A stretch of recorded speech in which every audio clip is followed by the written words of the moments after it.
देखिए, संशय होना ये बुरी बात नहीं है।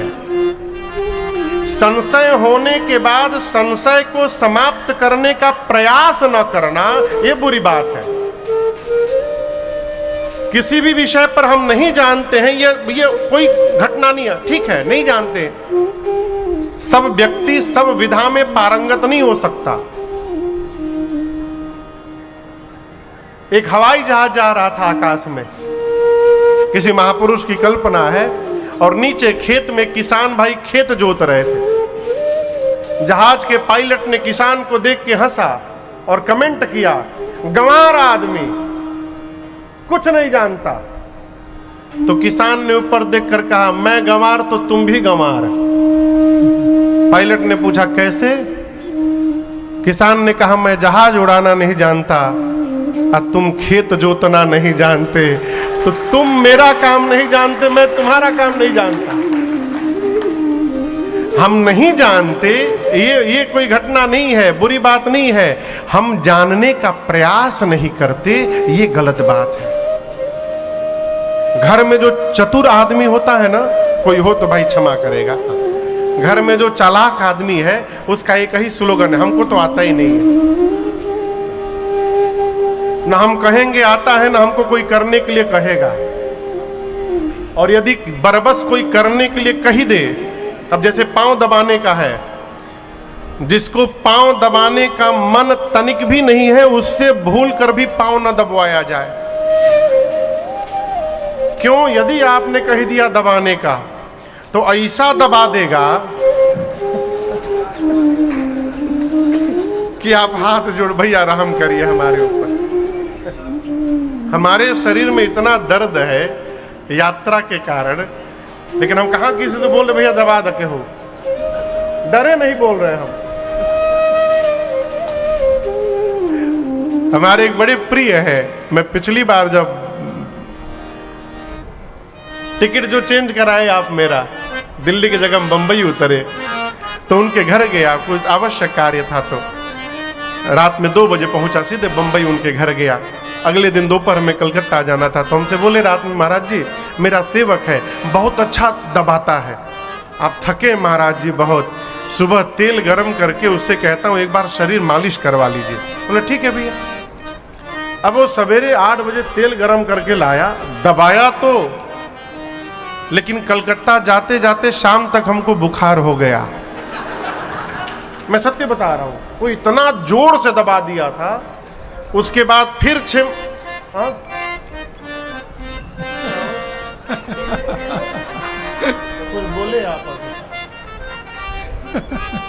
6 महीने बाद फिर हम मिले। बोले महाराज जी सेवक, हम बोले दूरे रखो उसको। कहने का अर्थ है मनुष्य है, जीवन में कुछ भी असंभव नहीं है।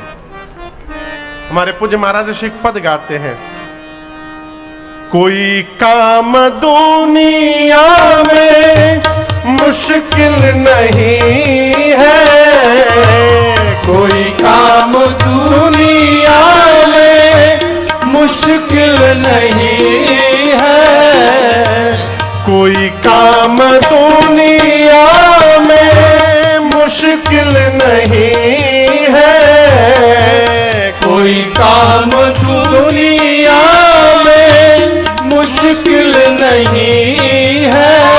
हाँ मुश्किल नहीं है, मुश्किल नहीं है, कोई काम दुनिया में मुश्किल नहीं है, कोई काम दुनिया में मुश्किल नहीं है। जो करते रहोगे यतन धीरे धीरे, जो करते रहोगे यतन धीरे धीरे, करते रहोगे भजन धीरे धीरे, भजन धीरे धीरे, तो मिल जाएगा ये सजन धीरे धीरे, जाएगा ये सजन धीरे धीरे, मिल जाएगा ये सजन धीरे धीरे। जो करते रहोगे का भजन धीरे धीरे, जल्दी जल्दी नहीं करे के, कैसे करना है? धीरे धीरे धीरे। ऐसे करना है कि भजन होता भी रहे और उसका जीवन पर दबाव भी न पड़े। भजन जिस दिन जीवन में दबाव लगने लगेगा उसी दिन से छूट जाएगा। इसलिए धीरे धीरे, अरे भजन धीरे धीरे तो मिल जाएगा ये रतन धीरे धीरे। श्री भरद्वाज जी कहते हैं, प्रभु मेरे मन में एक संशय है और मैं जानता हूं मेरे संशय को आपको छोड़कर कोई दूर नहीं कर सकता। याज्ञवल्क्य ऋषि पूछे संशय क्या है? अब संशय सुनिए। राम कवन प्रभु पूछऊं तो ही कहिया बुझाई, कृपा निधि श्री भरद्वाज जी का प्रश्न है याज्ञवल्क्य ऋषि से कि मुनिवर ये राम जी कौन है? कौन? राम जी कौन है? आगे सुनिए। एक राम जी को मैं भी जानता हूं जो अयोध्या के महाराज श्री दशरथ जी के कुमार राम हैं। उनकी कीर्ति केवल मैं नहीं त्रैलोक्य जानता है। उनकी पत्नी का हरण हुआ, उनको क्रोध आया, युद्ध में जाकर उन्होंने रावण का अंत कर दिया था। इन राम जी को तो मैं जानता हूं। याज्ञवल्क्य ऋषि पूछे फिर कहना क्या चाहते हैं? जान के भी पूछ रहे, पूछत जान अजान जिमि। एक बाद कहु काह अति भीर, जान के भी अनजान बन करके पूछ रहे हैं। क्या बात है? यह हम आपसे एक निवेदन करेंगे कि हमको बताने की आवश्यकता नहीं है कि हम क्या हैं। जैसे दुकान का गेट खुलता है ना तो पता चलता है कि भीतर कोयला बिकात है कि हीरा बिकात है, उसी प्रकार इस दुकान का ये गेट जबले बंद है तब तक पता चलने वाला नहीं है। जहिया गेट खुला फिर तो भगवान मालिक है। ये शब्द जो उच्चारित होता है हमारे मुख से, ये वाक्य हमारे जीवन को प्रदर्शित करते हैं। हमारा एक एक विचार हमारे जीवन की साधना को बताता है। हम क्या सोचते हैं, कैसे रहते हैं। अभी मैं दिन में चर्चा कर रहा था, नीचे में प्रातः विला में बैठे था, मैं लोगों से चर्चा कर रहा था। हमारे कलकत्ता में एक परिचित हैं, मैं नाम नहीं लूंगा उनका, हमारे पूज्य महाराज श्री से दीक्षा लिए। वो 2 साल बाद हमसे मिले, चेहरा उतर, हम क्या हुआ हो? कोई लाभ नहीं हुआ हमको। हम बोले मतलब? बोले नहीं, 2 साल हो गया दीक्षा से कोई लाभ नहीं हुआ हमको। हमने कैसा लाभ नहीं हुआ? बोले बिजनेस ठीक नहीं चल रहा है। हम कहा महाराज जी से एग्रीमेंट हुआ था कि दीक्षा के पहले की दीक्षा लेते बिजनेस दौड़ पड़ेगा। बोले तब आगे का क्या प्लानिंग है? बोले सोच रहा हूं गुरुजी बदल दूं। हम बोले गुरुजी बदलिए चाहे मत बदलिए, घर बदलिए, तुरंत निकलिए, दोबारा दिखाई ना पड़िएगा हमको। हम जो सोचते हैं वो शब्द में परिवर्तित होता है। देखिए चित्त, हमारे महाराज श्री कहते हैं बाबू, भाषा हमारे चित्त की खेती है। भाषा हमारे चित्त की खेती है। जैसा चिंतन चलेगा वैसा शब्द बाहर निकलेगा। भरद्वाज जी पूछे राम कौन है? याज्ञवल्क्य ऋषि पूछ रहे हैं, जानकर भी क्यों पूछ रहे हैं? भरद्वाज जी पूछे कि मैं जिस राम जी को जानता हूं, क्या शंकर जी भी उन्हीं राम जी का नाम जपते हैं? प्रभु सोई राम की अपार को जाहि जपत त्रिपुरार, सत्य धाम सर्वज्ञ तुम्हार, कहूँ विवेक विचार। पूछे जिन राम जी को मैं जानता हूं, क्या शंकर जी भी उन्हीं राम जी का नाम जपते हैं? दोनों राम जी एक ही राम जी हैं कि अलग अलग राम जी हैं? मैं पूछ रहा हूं, कहिए। एक ही राम है पक्का?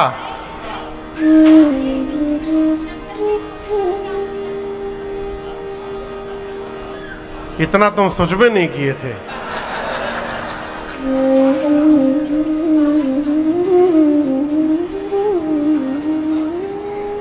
भरद्वाज जी जिस राम जी के बारे में पूछ रहे हैं और शंकर जी जिस राम जी का नाम जपते हैं, ये दोनों राम जी एक ही हैं कि अलग अलग हैं?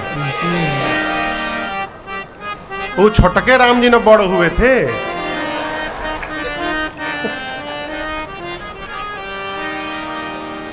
ये मेरा प्रश्न है। भरद्वाज जी के प्रश्न को सुनकर याज्ञवल्क्य जी गदगद हो गए। क्यों? समझ गए। बोले, मैं जान गया। चाहूं सुने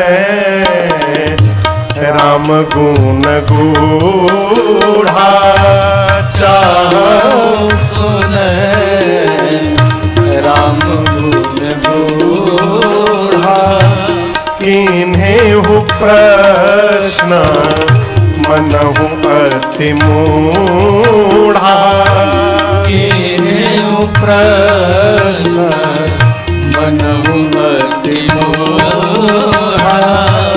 राम भगत तुम मन क्रम बानी, राम भगत तुम मन क्रम बानी। और चतुराई तुम्हार मैं जानी, चतुराई तुम्हार मैं जानी। जाग बलि का बोले मुस्काई, जाग बलि का बोले मुस्काई, तुम ही विदित हो पति प्रभुताई, तुम ही विदित हो पति प्रभुताई, तुम ही विदित हो पति प्रभुताई, तुम ही विदित हो पति प्रभुताई। महात्मा हमको पहचान लेते हैं हमारे वाक्य से। किसी भी संत के पास आप जाइएगा ना, तो संत समझ जाते हैं कि जीव जगत में फंसा है कि जगदीश में फंसा है। याज्ञवल्क्य ऋषि प्रसन्न हो गए। जाग बलिक बोले मुस्काई। क्या बोले? तुम ही विदित रघुपति प्रभुताई। ऐसा नहीं कि आप नहीं जानते हैं, आप जानते हैं, जानकर भी पूछ रहे हैं।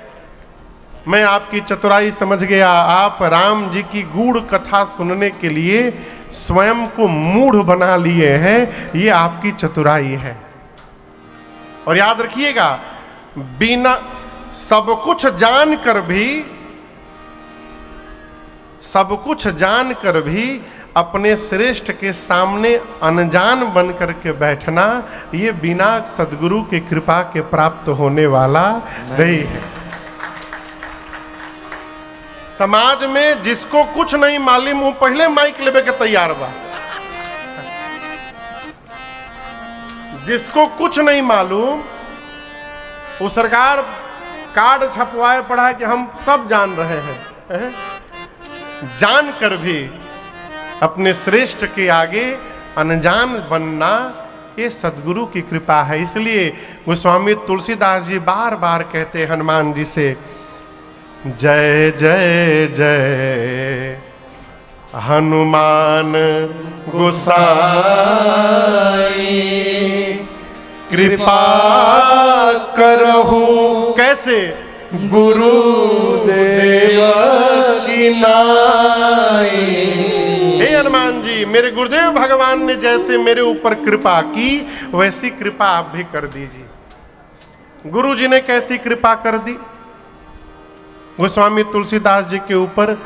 गोस्वामी जी कह रहे हैं कि जब गुरु जी ने मुझे पहली बार राम कथा सुनाई तो मेरे समझ में कुछ नहीं आई।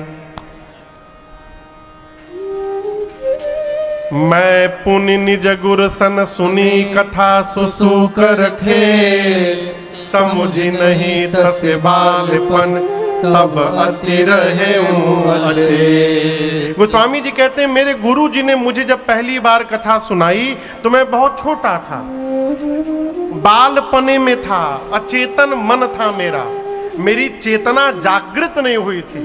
और उस अचेतन मन को मेरे गुरुजी ने सुनाया, लेकिन मेरे समझ में कुछ आया नहीं। आज आप बताओ, आज कौन कहेगा कि हमको समझ में नहीं आ रहा है? कोई कहेगा? सब मान के बैठे हम सब समझ गए। गोस्वामी जी कहते हैं मेरे समझ में कुछ आया नहीं, लेकिन गुरुजी माने नहीं। तदपि कही गुर बारहि बार बार तदपि कही, ये गुरु कृपा है। बारहि बारा समुझी परी कछु मति अनुसारा, समुझी परे कछु मति अनुसारा, समुझी परे कछु मति अनुसारा, समुझी परे कछु मति अनुसारा। ये गुरु की कृपा है। गुरुदेव भगवान गोस्वामी तुलसीदास जी को बार बार सुनाते रहे। देखिए, श्रेष्ठ यदि कोई कड़वी बात भी कहता है बार बार तो उसको ये मानना चाहिए कि इससे हमारा कल्याण ही होगा। माता पिता के डांट में ही संतान का कल्याण छिपा है। हम सौभाग्यशाली हैं कि हम भारत में जन्म लिए हैं। आपको सुनकर आश्चर्य होगा, भारत के बाहर विदेश में माता पिता अपने बच्चों को ऊंची आवाज में बोल नहीं सकते। मारना तो बहुत दूर की बात, सरकार डांट भी नहीं सकते। जैसे बोले कि नहीं कि लड़का 911 मिलाएगा।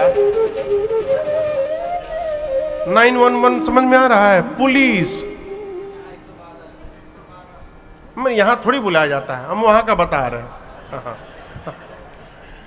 911 बुलाएगा, पुलिस आएगा। यदि पता चल गया कि आपने लड़का को डांटा है चाहे मारा है, माई बाप जेल में, लड़का पुलिस लेके जाएगी और फिर लड़का मिल भैया आपको। मैं गलत बोल रहा हूं? हिम्मत नहीं किसी बच्चों को कोई डांट दे। और याद रखिए, कुम्हार मटका बनाता जरूर है, लेकिन जब तक मटका कच्चा रहता है उसके भीतर हाथ लगाकर और बाहर से उसको पीटता नहीं है, तब तक उस मटके को स्वरूप प्राप्त होने वाला नहीं है।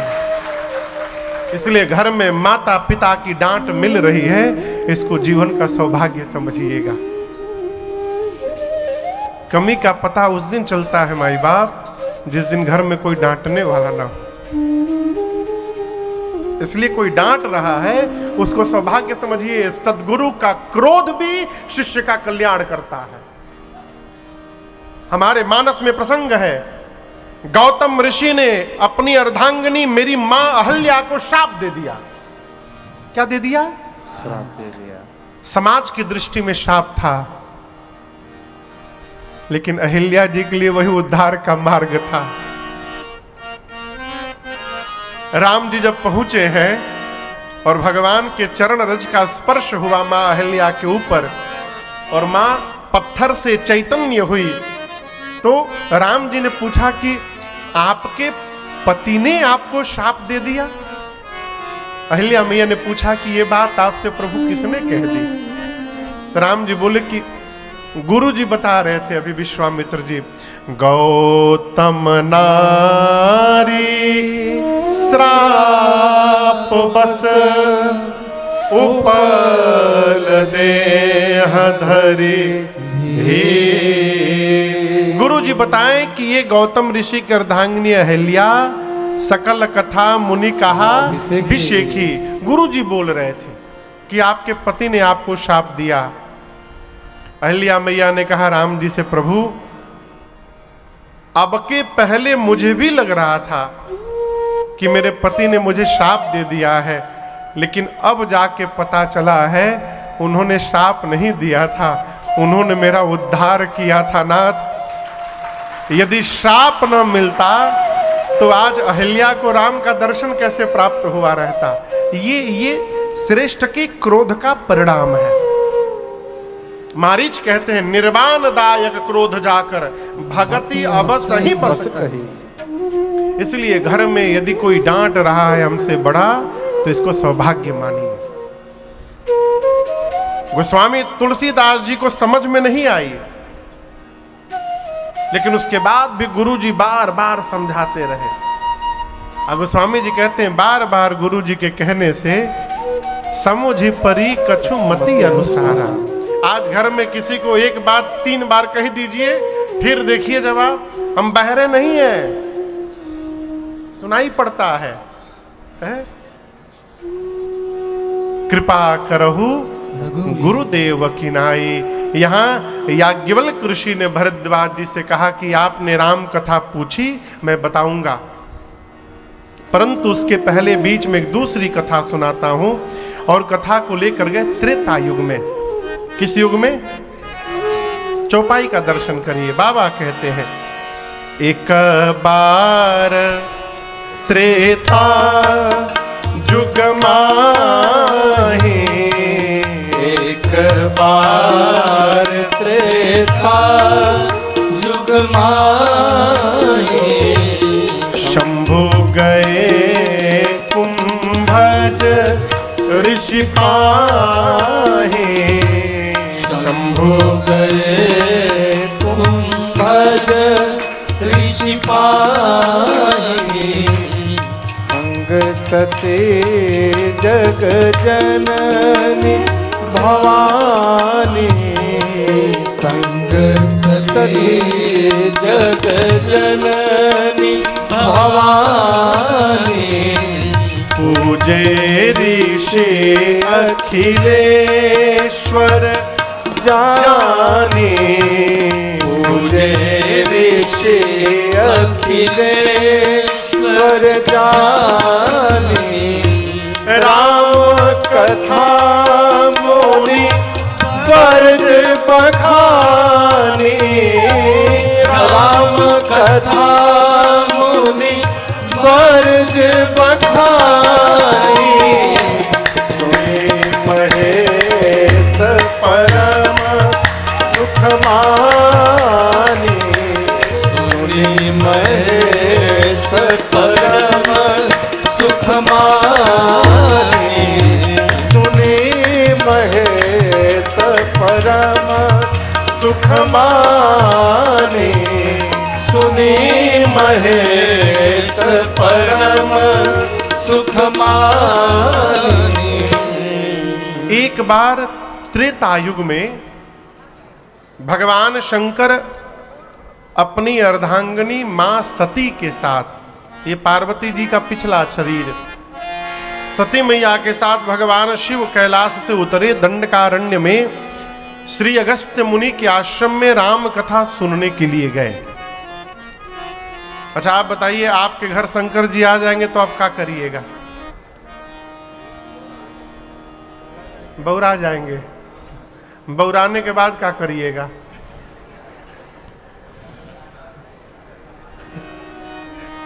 भैया बोले बौरा जाएंगे।